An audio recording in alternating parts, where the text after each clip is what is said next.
Kaugnay ng balitang iyan, makakausap naman natin sa telepono si Mr. Cedric Daet, ang head ng Albay Public Safety and Emergency Management Office at Executive Director ng PDRRMC.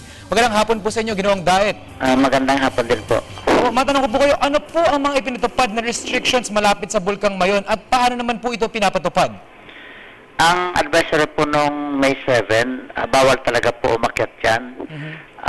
Katulad nung kahapong umakyat, nakita yan ng mga tao dyan sa Barangay Busay kahapon at pinagbawalan at hindi siya pwedeng umakyat dahil bawal nga umakyat.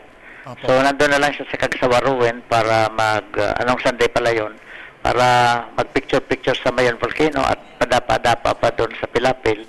Ang akala nila, doon na lang yun.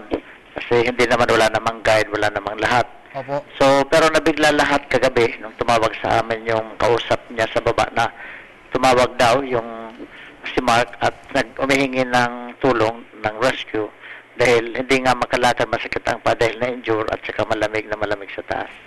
Opo. Sir, ito pong dayuhang hiker, ano po ba yung reason kung bakit nga po siya umakyat? Hindi namin alam kasi hindi namin nakausap yun. Nakuha lang namin yung information nung nakatanggap ako kagabi ng exactly 8:02 ng distress call galing dito kay Jerry Dilana, yung kausap niya sa Daraga. Sir, meron po ba kayong update dito sa pagligtas sa dayuhang hiker na ito? Kamusta na po siya sa mga panahong ito? Nag-traverse yung team sa Mabinit Lava dahil yung coordinate na naibigay sa amin kanina galing sa kanya mali. So nung nagkaroon ng mirror signaling, iba yung location niya at may sighting na sa kanya. Mga 5 hours pa bago siya marating ng team 2. Yung team mo naman galing sa taas, pababa yun, magsasalubong sila para marating yung subject. Alam na yung location, kaya lang napakataas. Opo. Sir, meron po bang mga namomonitor na bagong aktibidad sa Bulkang Mayon? So far sa ngayon, ang status ng Mayon Volcano, alert level 0, meaning normal yun.